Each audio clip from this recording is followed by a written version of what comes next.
أما بعد فأعوذ بالله من الشيطان الرجيم بسم الله الرحمن الرحيم ورفعنا لك ذكرك صدق الله العظيم إن الله وملائكته يصلون على النبي يا أيها الذين آمنوا صلوا عليه وسلموا تسليما اللهم صل على سيدنا ومولانا محمد معدن الجود والكرم وآله وصحبه وبارك وسلم فإن من جودك الدنيا وضرتها ومن علومك علم اللوح والقلم يا من يشفع عند حضرة طه اشفع لنا يا أوجه الشفعاء نظرت إلى بلاد الله جمعا كخردلة على حكم اتصاله مولاي صل وسلم دائما ابدا على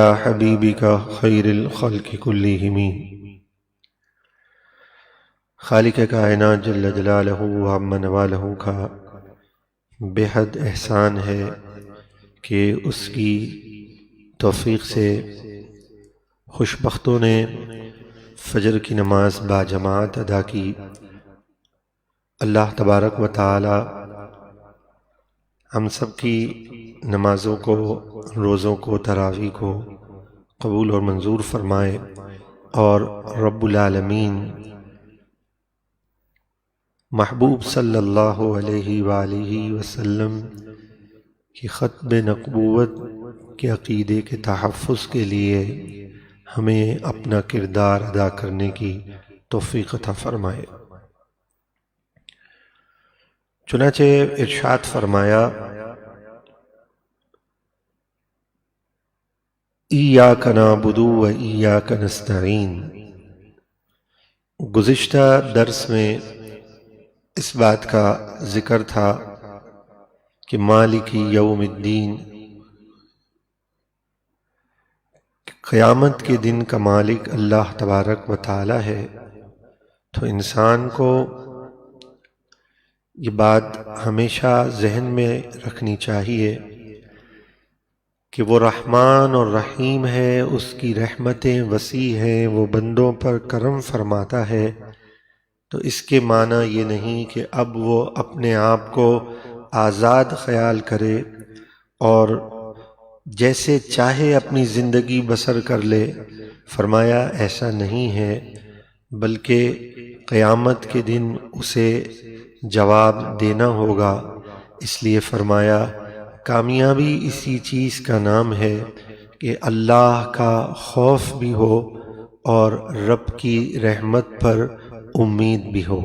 اور پھر آگے ارشاد ہوا ایاک نعبد و ایاک نستعین، ہم تیری ہی عبادت کریں اور تجھ ہی سے مدد طلب کریں۔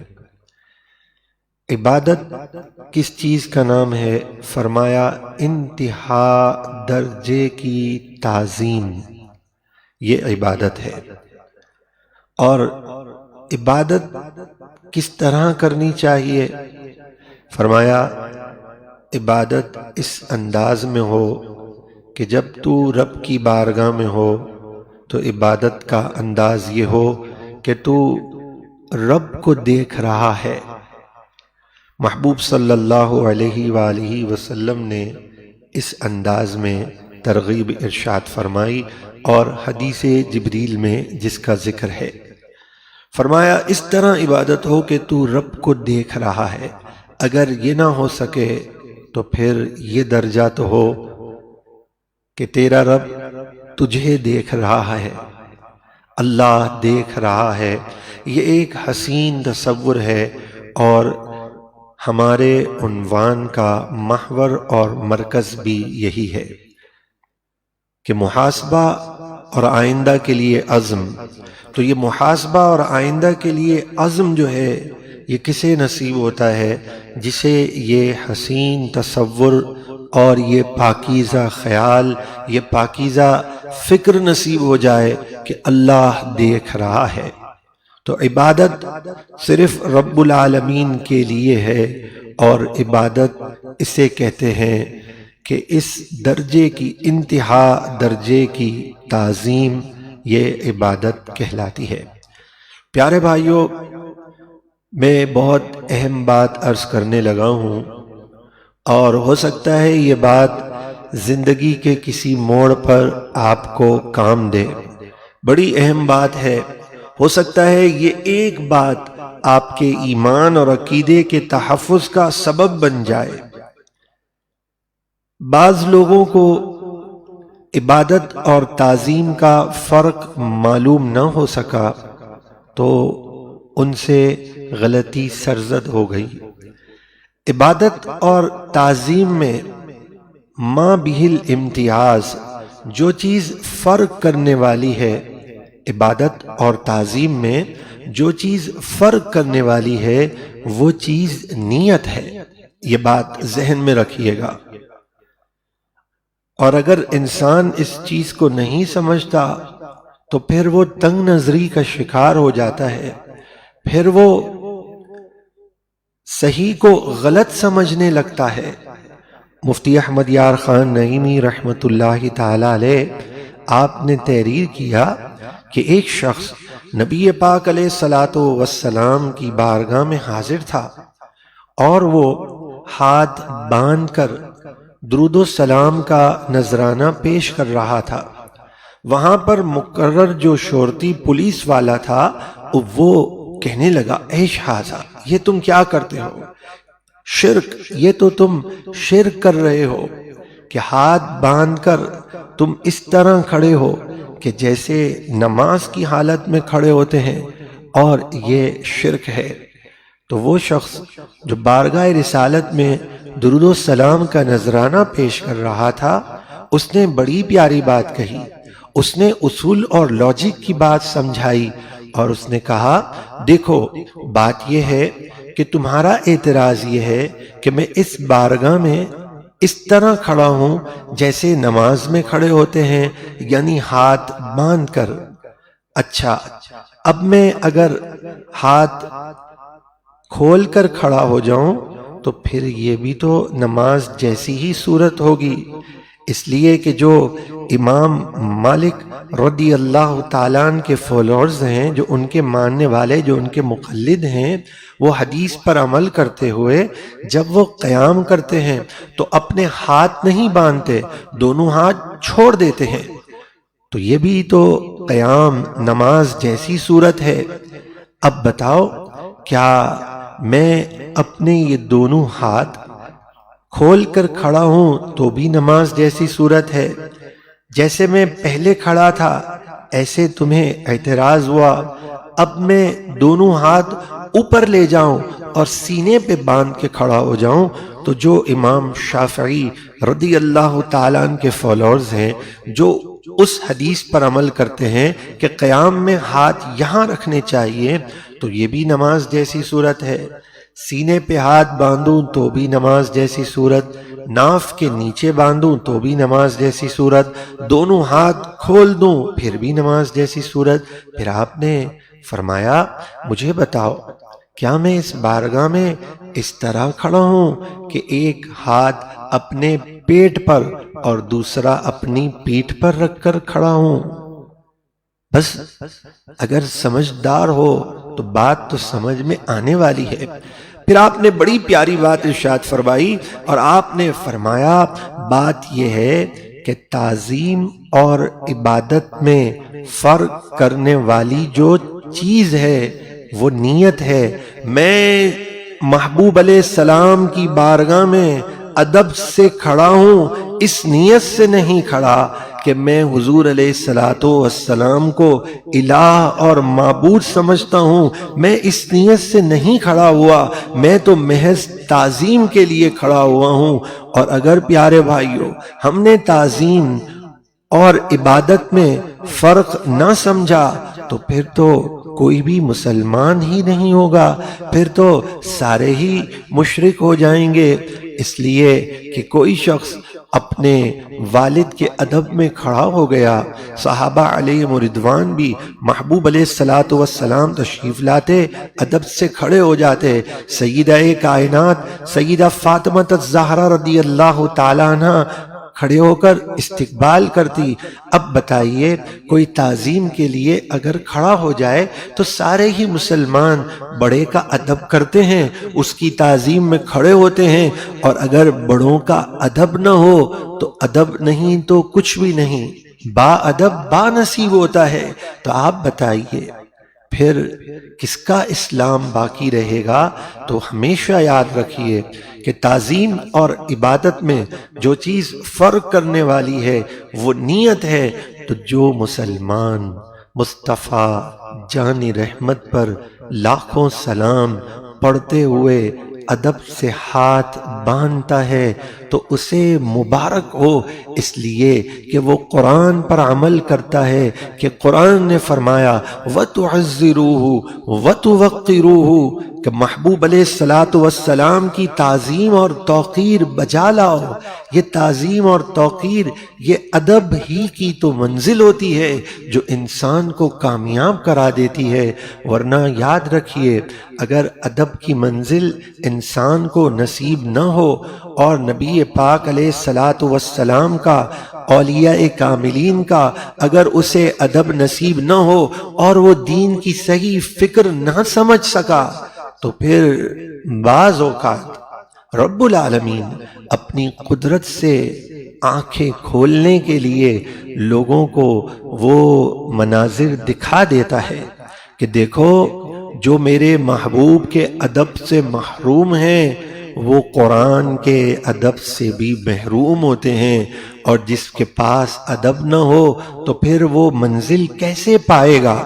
تو ہم نے دیکھا، اپنی آنکھوں سے مشاہدہ کیا، لاکھوں لوگ اس کی گواہی دیں گے کہ اگر نبی پاک علیہ السلام کی بارگاہ میں جسے ادب نصیب نہ ہو سکا وہ ادب سے کھڑے ہونے کو شرک کہنے لگا تو پھر کھلی آنکھوں سے دیکھا ایسے لوگوں کو پھر قرآن کا ادب نصیب نہیں ہوا۔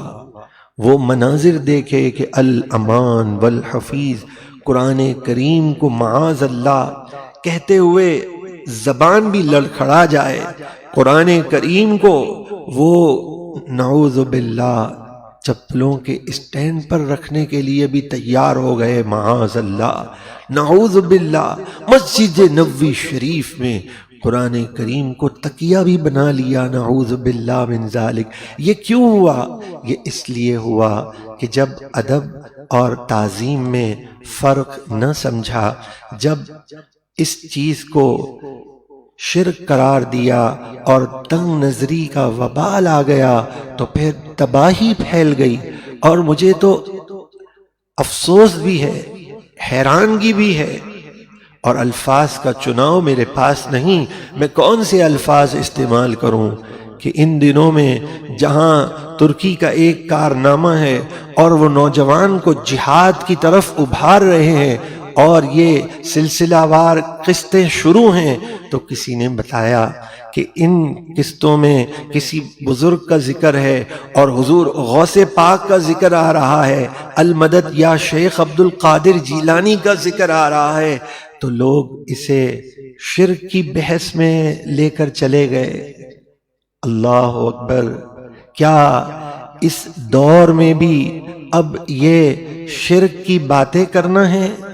جہاں مسلمانوں کا حال کیا ہو گیا، حرمین شریفین کو بند کر دیا گیا، جہاں مسلمانوں کا حال کیا ہو گیا، مسجدوں پر تالے لگ گئے، جہاں مسلمانوں کا حال کیا ہو گیا کہ جہاں قادیانیوں کے سب سے زیادہ چینل آن ہو گئے، جہاں مسلمانوں کا حال کیا ہو گیا کہ لاکھوں مسلمانوں کو شہید کر دیا گیا اور چپے چپے پر مسلمانوں پر ظلم ہو رہا ہے، وہاں کیا ایک فکر دینے کے لیے جو کوشش کی جا رہی ہے، نوجوانوں کو اس فکر کی طرف لایا جا رہا ہے کہ تمہاری اصل منزل جو ہے وہ جہاد ہے، تمہاری اصل منزل اپنے رب کو منانا ہے، یہ ایک حسین انداز اس کا پیش کیا گیا، تو کیا اس انداز کو بھی اب بھی شرک کا نام دیا جائے گا؟ نہیں پیارے بھائیوں، خدا را ہمیں حقیقی قرآن کی طرف لوٹ کر آنا ہے۔ یہی تو محاسبہ ہے، یہی تو گزشتہ عمل کے لیے عزم کرنا ہے کہ میں ان حالات میں اسلام کی خدمت کیسے کر سکتا ہوں۔ اس کے لیے ضروری ہے کہ وما توفیقی الا باللہ، توفیق اللہ کی طرف سے ہے، رحمت الہی کے سائے میں رب سے توفیق طلب کرتے ہوئے قرآن کے دامن سے وابستہ ہو جائے تو قرآن اس کی نظر و فکر کے اندر جو ہے وہ بلندی عطا کر دے گا کہ پھر وہ ٹھوکر لگنے سے بچ جائے گا۔ فتاوی عالمگیری میں یہ تحریر کیا گیا اور یہ بتا دیا گیا کہ نبی پاک علیہ الصلاۃ والسلام کی بارگاہ میں کھڑے ہو تو ایسے کھڑے ہو جیسے نماز میں کھڑے ہوتے ہو، اس لیے کہ ہر مسلمان جانتا ہے کہ محبوب کی تعظیم فقط تعظیم ہے، میں الہ معبود خالق سمجھ کر میں تعظیم نہیں کر رہا، تو تعظیم جو کرتا ہے، ادب جو کرتا ہے، پھر منزل تو وہی پاتا ہے، اپنی طرف سے بات نہیں کہتا۔ اللہ کے کلام کی روشنی میں آپ سے عرض کرنا چاہتا ہوں کہ قرآن نے ارشاد فرمایا کہ وَمَن يُعَظِّمْ شَعَائِرَ اللَّهِ فَإِنَّهَا مِن تَقْوَى الْقُلُوبِ، کہ جو اللہ کی نشانیوں کی تعظیم کرتا ہے اللہ اس کے دل میں تقوی، اس کے دل میں نور عطا فرما دیتا ہے، یعنی اس کا دل معرفت الہی سے جگمگ جگمگ ہوتا ہے، جسے تعظیم اور توقیر کی نعمت دے دی جائے۔ تو فرمایا ایاک نعبد و ایاک نستعین، ہم تیری ہی عبادت کرتے ہیں اور تجھ ہی سے مدد طلب کرتے ہیں۔ جب ہمارا خالق، مالک، رازق، حی، قیوم، پروردگار ہے، اسی کی طرف رجوع کرتے ہیں، اسی سے امیدیں وابستہ کرتے ہیں، جو پھر اس کا ہو جاتا ہے۔ من کان للہ کان اللہ لہ، جو اللہ کا ہو جاتا ہے تو اللہ اس کا ہو جاتا ہے۔ آج کی یہ مبارک رات جو آنے والی رات ہے، عشرہ رحمت کی آخری رات ہے، خصوصی طور پر یہ رات اس کی نسبت سیدہ ام المؤمنین سیدہ خدیجۃ الکبریٰ رضی اللہ تعالی عنہا کے ساتھ ہے۔ آج بھی ان کے برکات ایسے پھیلے ہوئے ہیں، آج بھی ان کے انوار ایسے بکھرے ہوئے ہیں کہ پوچھے کوئی اہل محبت سے جو وہاں حاضر ہو رہے ہیں، پوچھے کوئی صالحین سے جو وہاں جا کر اپنے دامن کو بھر رہے ہیں، ارے وہاں نہ بھی پہنچ سکا اور پوچھے کوئی ان کے عقیدت مند سے تو وہ بتائے گا کہ آج بھی سیدہ ام المؤمنین خدیجۃ الکبریٰ رضی اللہ تعالی عنہا برکات عطا فرما رہی ہیں۔ اللہ تبارک و تعالی سے دعا ہے کہ آج کی رات کی برکتیں عطا فرمائیں، اور اسی نسبت سے روزانہ ایک نئے گروپ کا آغاز ہو رہا ہے، جس میں شروع سے روز ایک رکوع تلاوت اور ترجمہ آپ سماعت کر سکیں گے۔ اللہ تبارک و تعالی سیدہ ام المؤمنین خدیجۃ الکبریٰ رضی اللہ تعالی عنہ کی برکات ہم سب کو عطا فرمائے۔ وما علیہ الا البلاغ۔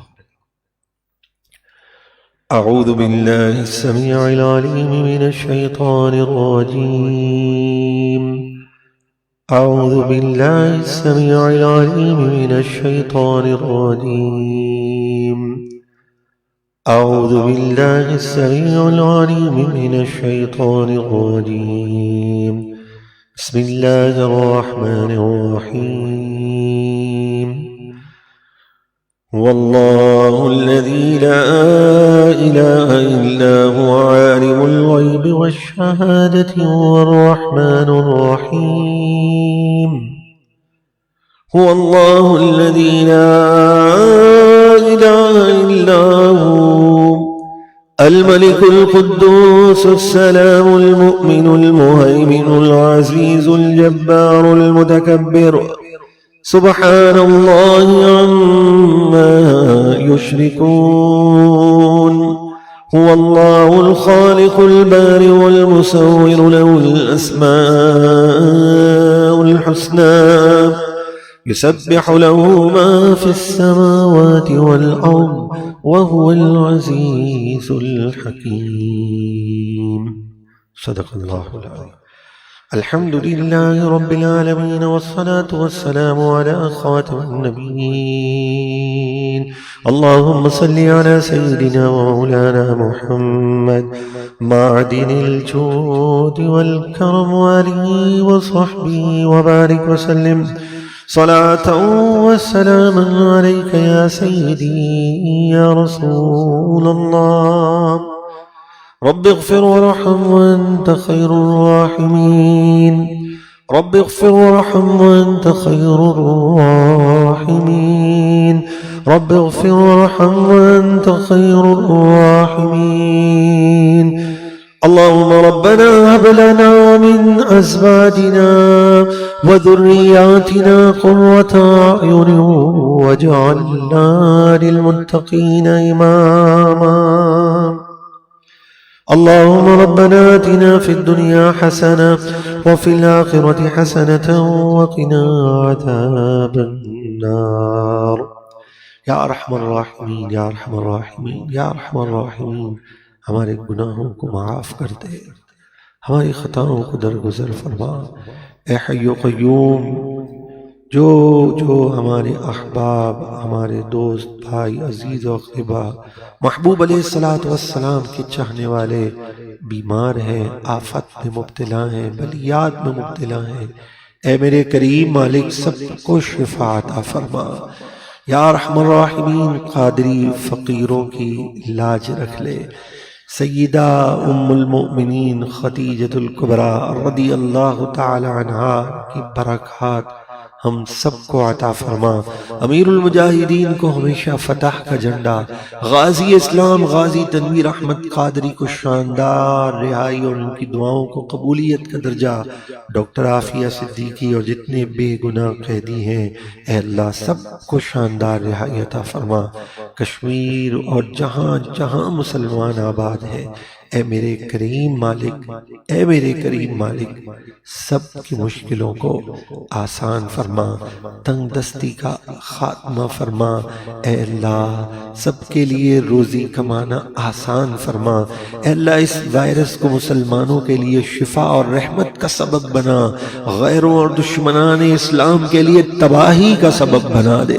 ان اللہ و ملائکتہ یصلون علی النبی یا ایہا الذین آمنوا صلوا علیہ وسلموا تسلیما۔ اللہم صل علی سیدنا و مولانا محمد معدن الجود والکرم وآلہ وصحبہ وبارک وسلم صلاة وسلاما علیک یا سیدی یا رسول اللہ۔ رب ارحمہما کما ربیانی صغیرا۔ وہ دعا جس کا جو بن بہار قبول، اس نسیم اجابت پہ لاکھوں سلام۔ سبحان ربک رب العزت عما یصفون وسلام علی المرسلین والحمد للہ رب العالمین۔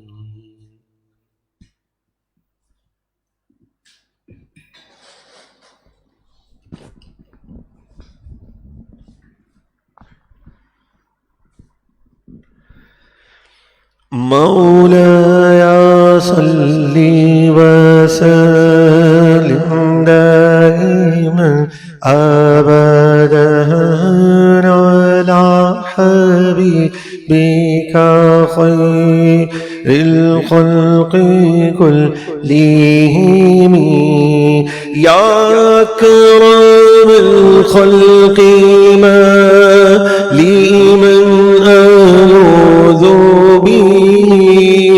سواك عند حلول للحديث العمامي مولاي صل وسلم دائما أبدا على حبيبك خير الخلق كلهم کر کے تمہارے گناہ مانگے تمہاری پناہ تم کو دامن میں آ تم پہ کرو درود یا ارحم الراحمین یا ارحم الراحمین یا ارحم الراحمین۔ محبوب علیہ الصلوۃ والسلام کے